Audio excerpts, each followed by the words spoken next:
All right. Hey, everybody, Shane here, dailyastrocat.com. And we're going to be recording for Monday, and that's going to be the 29th of April. Now, what's happening on Monday, the 29th of April? Two big things, actually. We have Mars going to be conjunct with Neptune, and we also have Venus entering Taurus. Now, we're going to talk about this a little bit because this is going to be very interesting. It's going to give us some things to talk about. Now, it's very curious because there's two things about this that are very, very interesting. First, Mars and Neptune are conjunct at 12:31 in the morning. So that's just after midnight, 12:31. Exactly 7 hours later, Venus enters Taurus. It always works out this way, doesn't it? The 31, 31. Okay. It's 12:31 and 7:31. It's funny how these numbers repeat, right? So that's number one.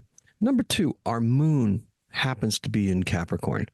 Now, Capricorn is very much a working kind of moon. It's that moon that we take seriously.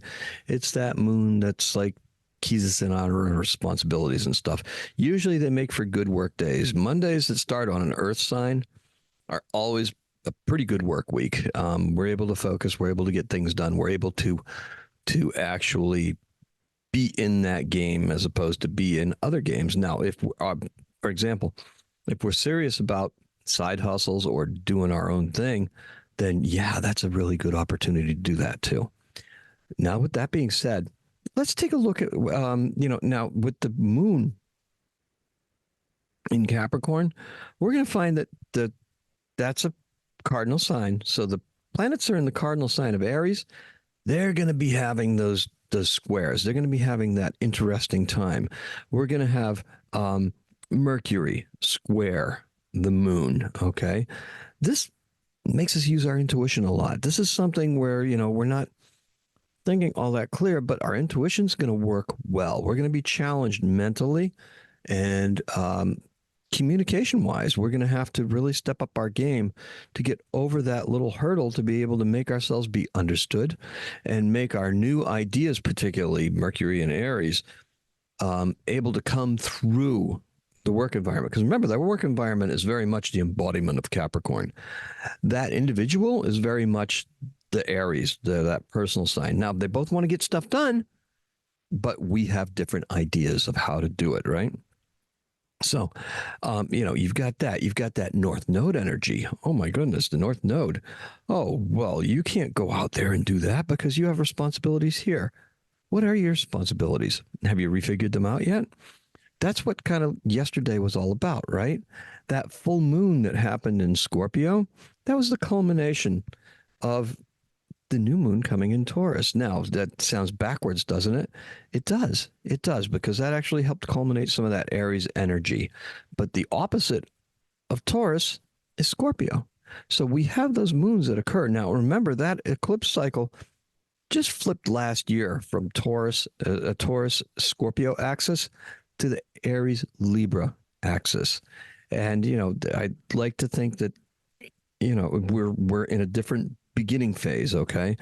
Or something I've always posited is that is this an end? Because the moon, the nodes, remember, go backwards. So they go from Aries into Pisces. It went from Taurus into Aries. Now the sun goes from Aries to Taurus to Gemini because that's the way that the Earth is rotating around the sun. So is it the beginning or the end? We don't know, do we? It's kind of an interesting question. Now, with that being said, let me take and show you. I'm going to share the screen here because what I want to do is I want to just go over this real quick because these are interesting charts. Okay, now you can see. Oh, look, it even shows the sharing thing up there. Okay, now it just went away. As you can see right here, this is a chart for 12/31/0031.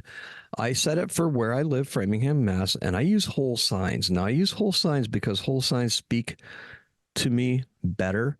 My own chart doesn't make sense if you use a Placidus or anything, a Placidus house or a Cock house or anything, a Coke, or anything like that. The whole sign houses really make that my chart come alive. Because if you know me, I'm a pretty private person, despite going on here and spouting all this stuff.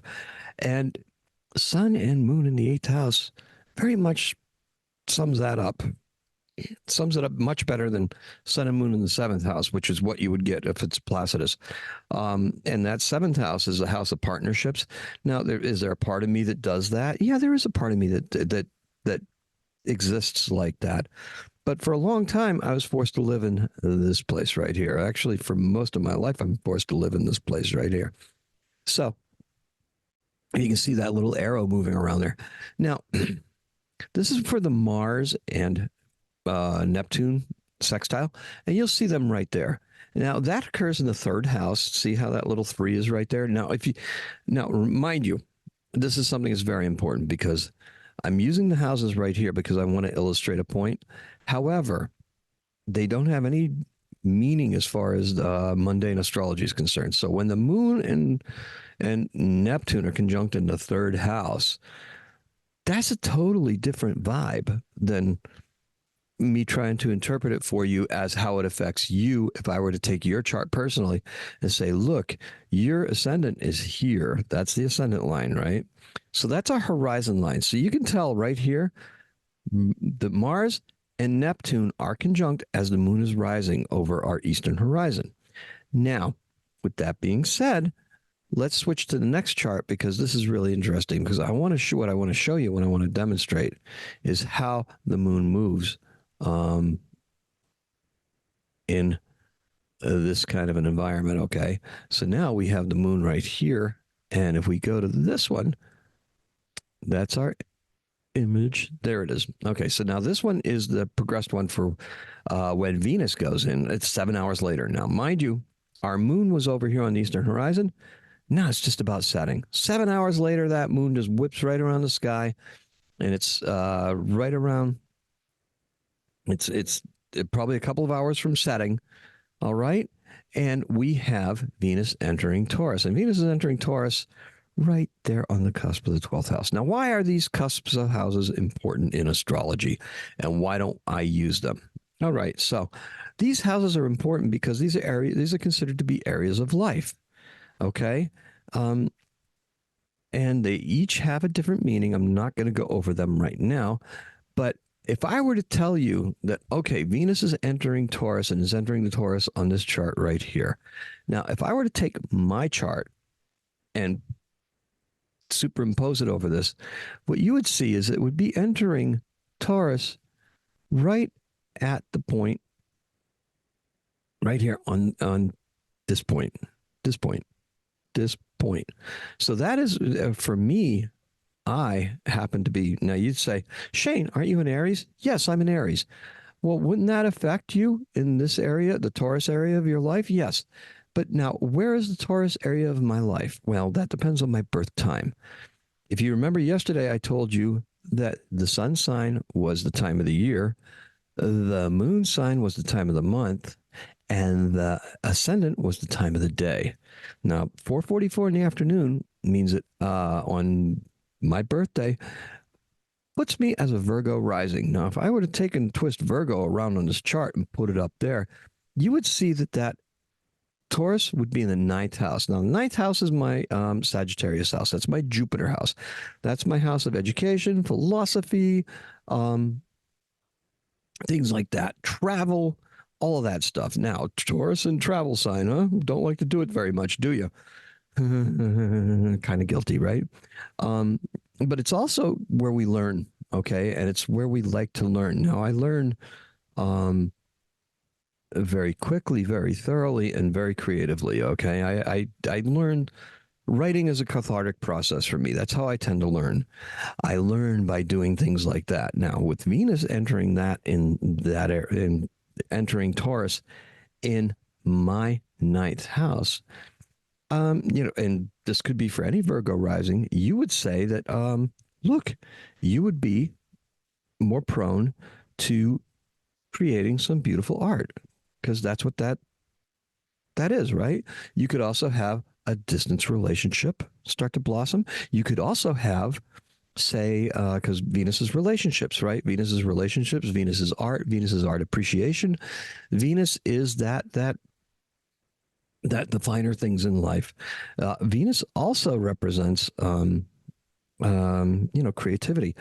Taurus is that stable, that fixed version of the I've got what I got and I have what I want and I'm going to go after it slowly. Okay. Now that kind of sums up the attitude that we're always learning, right? That Taurus attitude in the education. Also, it also speaks to anywhere on the chart where you happen to be. Now, a lot of times what people do is they take their sun sign and they say, okay, my sun sign is Aries, so Taurus would be in the second house. Well, that's what you would read. You would read, okay, this is going to affect you in your house of money. So, what the daily horoscope would probably say is something like Aries, expect to see relationships becoming more financially viable. They're going to bring you something. There will be some return for them. Our appreciation for art and other such things would be enhanced by this type of an arrangement. You get it? But that's sun sign. And that's not how our charts are laid out. That's the wheel. That's this wheel right here. As it relates to this sun, if we were to place this sun right here in the first house, that's a sun sign astrology. Sun sign astrology assumes that you're in this position in the first house. When you have a full natal chart and you know your birth time, we know that ascendant is determined differently because at the time of your birth is not the time. I mean, the time of the year gets you close. The moon gets you close, but that time gets you dialed in to where these houses lay out and then events and transits that take place. And transits are just merely that moon passing over that point, or that may perhaps even that Mars in that anaretic degree with Neptune in Pisces. Now, that activates something different. And this is what we're talking about. We're talking about activations. Now that I've got this out of my system and I've got a slight video on this, let's go back. Let's stop sharing here, and we're going to go back to just finish this up real quick for the day because I just wanted to get that out of my system.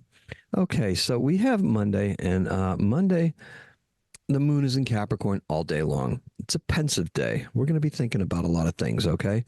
And it's a great day for business and sensibilities, like I alluded to.